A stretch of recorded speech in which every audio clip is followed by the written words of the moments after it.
Hello everybody, I'm a fan fiction reader, and if you came from Digibrony After Dark's channel, I'm going to apologize in advance because I am not the most fluent reader, and I'm not perfect, so I'm sorry in advance. I'm going to read you the guide on tulpa making, I guess, in a way. And we're going to start with what is a tulpa. A tulpa is an independent consciousness in the mind, and is ultimately no different from you as far as how you think, act, or perceive the world. It isn't a demon, or a spirit, or an external entity of any kind. A tulpa is an internal personality separate from yours, but just as human. They are sentient, meaning they have their own thoughts, consciousness, perceptions, and feelings, and even their own memories. A tulpa is essentially a mind that usually identifies with a form created by an individual as a mental companion. Their form can be chosen by the creators of the tulpa, but it can also be left for the tulpa to decide on. It can communicate with you through mind voice, a voice in your head similar to the one that you use when you think or talk in your head, or using an imposed voice that will be similar to the way you hear sounds from reality, but the imposed voice is still internal. Not only voice can seem like when it comes from reality, you can learn to impose your tulpa's form, which will allow you to see it as if it was physically there, despite that it is still in your mind. By being in your mind with you, they know you legitimately like no external being can. You can decide to open to them everything about yourself, including your most intimate memories, your everyday thoughts, and everything you know. There is no need to fear that they won't understand how you acted in a certain situation that might seem bad or shameful. Most tulpas are very understanding of their hosts due to how close they are. What isn't a tulpa? Tulpas are not spirits or demons. They are constructs of your mind. They have as much power over you as you'll give them, and no more. They can't kill you, not that we've tested it, and there are no records that would substantiate anything like that, and can't physically harm you. A tulpa isn't going to take over your mind or body out of the blue. Some people experiment with possession, but anyone who does will tell you that it isn't easy, instant, or anything else that can be done without practice on your part. Also, your tulpa will not be inherently malevolent towards you unless that you make it that way, or if you do something to earn its scorn to the point where it would wish anything negative towards you. Remember that the tulpa is part of you. It won't do anything that would jeopardize your existence, as it will jeopardize its own. Having a tulpa does not inherently give you a mental health disorder, such as dissociative identity disorder (DID), or dissociative disorders not otherwise DDNOS, and a tulpa definitely isn't schizophrenia, nor can it give you schizophrenia. Some creators have experienced dissociation, and perhaps a disorder has manifested in a rare few people attempting to create a tulpa.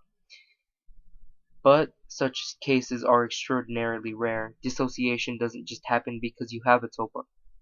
When it does happen, it's a signal that there was very likely something that needed addressing, like serious depression, trauma, abuse, or clinical anxiety issues, such as the report of being affected by cancer.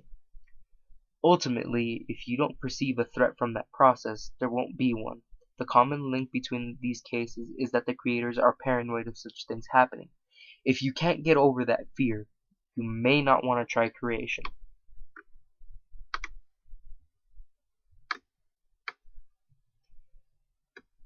The process of tulpa creation is incredibly personal. For some, it's a journey of self-discovery. For others, enlightenment. Some are in it merely for the scientific or psychological breakthroughs it proposes. Some a super best friend. Some want to push the boundaries of reality as we know it. In any case, it's a rare occasion when the creator is disappointed in the result. The most prevalent reason is the bond. Creators tend to have incredibly close and personal relationships with their tulpas. And why wouldn't they? A bond with one's tulpa is often extremely strong because they can know you intimately, understand you, and generally like and trust you, almost implicitly. And all this is due to them being in the brain with you. That allows them to understand you like no other person because they can know you if you decide to open up to them. all your memories, your thoughts, reasons for doing things in the past that others wouldn't understand. You might fear that your Tulpa might dislike you for what it can find in your memories or thoughts, but very often they are very understanding of the Creator, and so they will understand why you did these things. Being a part of your mind, a Tulpa can also act as a controller of sorts of psychological processes. It can help you control your anger. It can help you calm down when you need it. It can help you concentrate more on what you're doing. It can get help. It can get help. That's weird. I'm sorry, I'm going a little off tangent here, but it might be right. It can help you get rid of your nightmares, and it can help you with other things as well. The possibilities of what a tulpa can do are still a broad subject of research on tulpa.info, but we can certainly say that they can help you with many things. Where do I begin? You should begin by doing research. That you've made it here is a first good step. We have a glossary hosted, with plenty of terms that are common things you should know, such as visualizations, impositions, wonderlands, etc. If anything you read uses a term that confuses you, check out the glossary. It's under constant scrutiny, so it's very up to date. Also, there are a plethora of guides spanning the length of that we as a community have been researching the phenomenon, each with different ways to approach creation and development of a tulpa. The guides are worth reading, but keep in mind that creating your tulpa is a process that is uniquely yours. Because of that, what you experience might vary from others without being bad for your creation process. Don't copy these guides, but learn from them and use them as a help to understand what you could do to help yourself when creating or developing a tulpa. Ultimately, it will involve sitting and thinking, meditating, and concentrating on your tulpa. But the approach to these things is something you have complete creative control over. Use the guides as reference, not as instructions. There is a rather large section on the website for progress reports as well. These are journals of creators that can go through the process of creation, imposition, and the like, and they chronicle a great many stories, and all are good reads. It's easy to draw inspiration from these stories. If you're a skeptic, then you might want to give a number of these your attention. You may find some more believable than others, but remember that everyone's approach and experiences are nigh unique. Reading through the forums and consulting users on the IRC room, tulpa.info, on Risen, are other great ways to find answers to questions or concerns that you may have. The IRC, in particular, is a great place not to talk to not only creators and interesting folk, but also many tulpas that are present via proxy or possession. It can be a bit of a trip to talk to a tulpa about tulpas to start, but it can help you understand them better. By the way, I'm going to put a link to this website in the description, so if you want to know about this, you may look there. Planning out your tulpa. Many people have an idea of the kind of tulpa they want to make. While it certainly helps you know that how you want your tulpa to look and what personality you want it to have, it isn't necessary. You can even use a loosely defined form like a cloud or an orb of light and allow your tulpa to choose its form later. You can do similarly with your personality by not working much on it besides the tulpa's core personality, or can choose to not work on personality or form at all and see what your tulpa becomes. Occasionally, tulpa will change something about themselves, and it may surprise you, but there is no reason to worry about it as long as both of you are content with it. It's important to remember that fighting deviation does not help your tulpa, because more often than not the tulpa's changes are because it wants to change. Imagine that you had control over your physical form, and the person closest to you kept trying to deny you some change that you wanted. You would likely find it very frustrating. In the experience of the users we have, tulpas generally hate when you fight deviation, so don't be controlling of your tulpa, and instead be willing to accept change. Creating a tulpa. To create tulpa, you simply have to think about and spend time with a sentient being, quote, a tulpa, end quote, that is living or being created in your mind or brain. Spending time with your tulpa is often called, start quote, tulpa, end quote, tulpa forcing, or start quote, Tulpa, end quote, Tulpa forming, but isn't forcing something onto your Tulpa. It's called forcing because you often work with your Tulpa's form, personality, etc. during this time, and can spend it in any way you like. Sitting down or lying down and focusing on your Tulpa as the main focus of your attention is often referred to as active forcing or just forcing, while focusing on your Tulpa while doing other things is often referred to as passive forcing. Many people like communicating with their Tulpa when they are thinking about them. This can help people concentrate on their Tulpa, add some meaning to their sessions with them, can make the sessions more interesting, can make the Tulpa more involved, and can be useful in other ways as well. This is commonly referred to as narration. You can talk about anything, and not just narrate what is happening around you. You can talk to your Tulpa in your mind voice or out loud, but it doesn't matter much to most Tulpas. There are many ways a Tulpa can communicate back: through head pressure, body language, emotional response, mind voice. At first their thoughts or mind voice may seem similar to yours, but this will get more distinct over time, so don't dismiss them just because their mind voice sounds like yours. If you can't hear your Tulpa yet, don't become frustrated. It might be because they don't want to talk, don't have anything to say, or you can't just hear them yet, or you can't discern them from your own thoughts. In other words, it doesn't necessarily mean that you are doing something wrong. As you likely already know, tulpas often use form. This isn't strictly necessary, but most hosts and tulpas prefer it this way.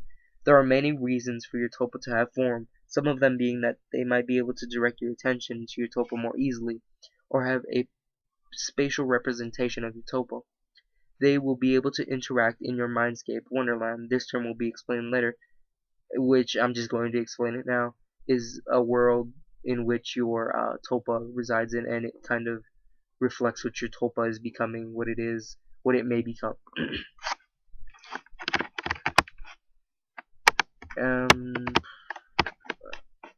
Have the ability to communicate by body language, etc.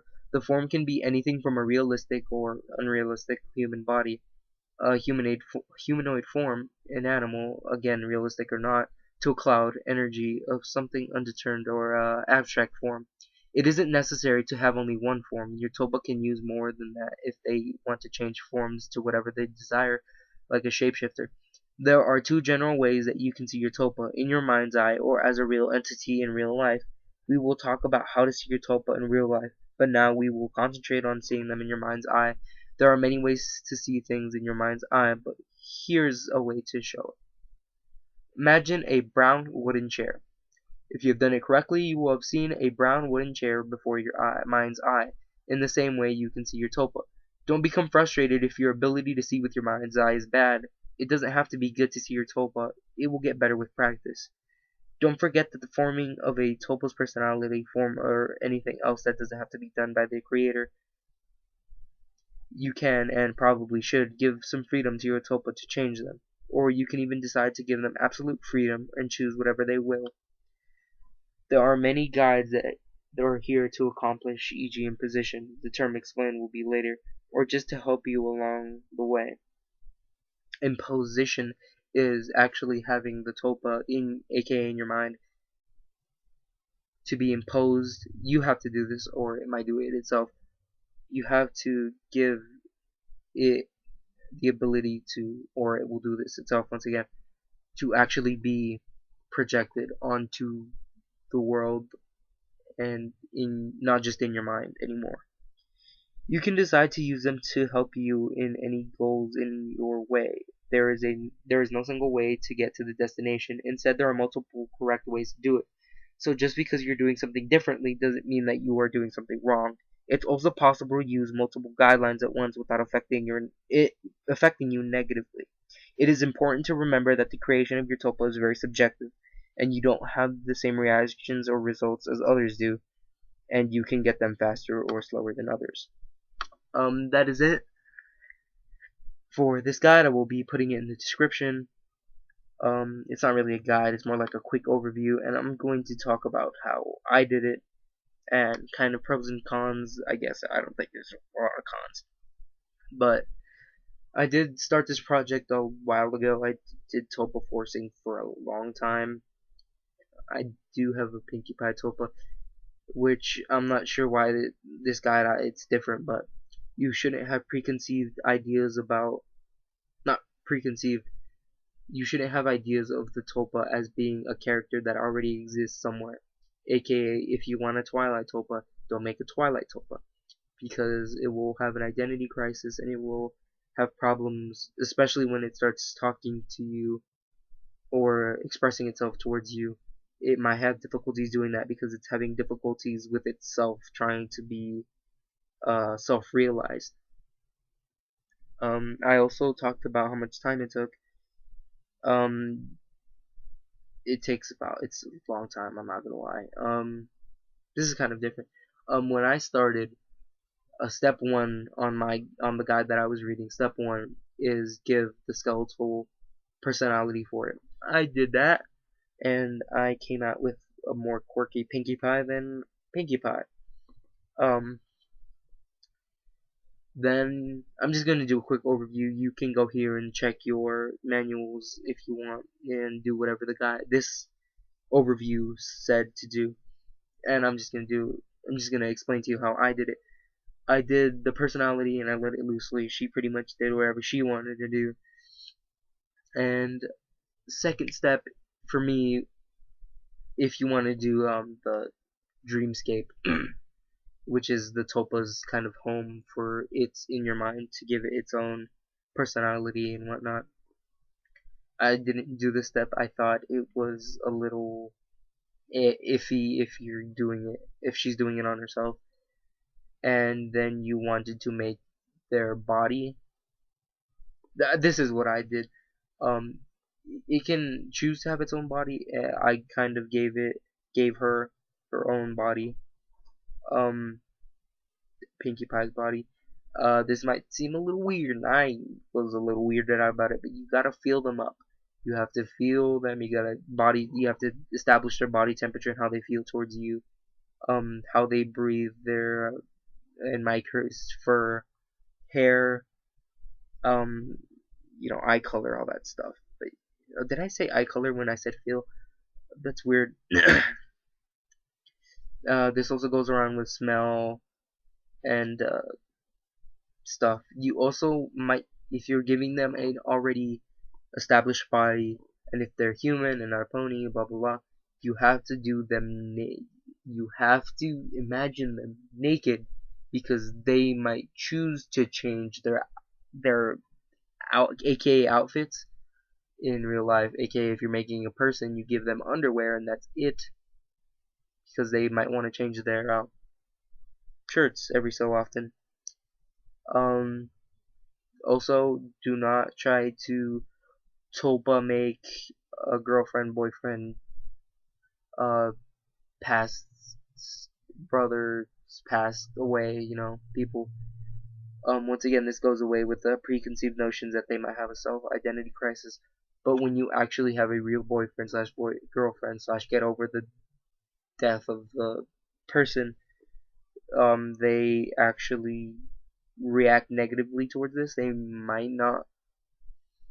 Um, they like you because your body is connected to them.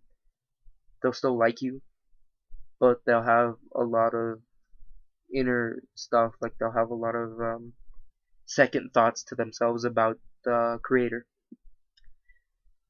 Um, then when I started actually projecting Pinkie Pie, I actually had a white canvas, not really a white canvas, but it's like the side of my room, and I would project her onto it so that she could walk around the room, and I would have a conversation with her, because by this time she was already talking to me. And yeah, after that things went pretty good. I mean, Tulpas, as said in this overview, may help you with memories. They can help you memorize stuff and can help you remember if you left your car keys in your bright pants in your brown khakis the other day. They are really good at doing that, though my Tulpa is pretty good at doing that, ain't you, Pinky? Um, and yeah, so once again, I'll be putting it in the description. If you like this, then yeah. I'll give you the link, and goodbye.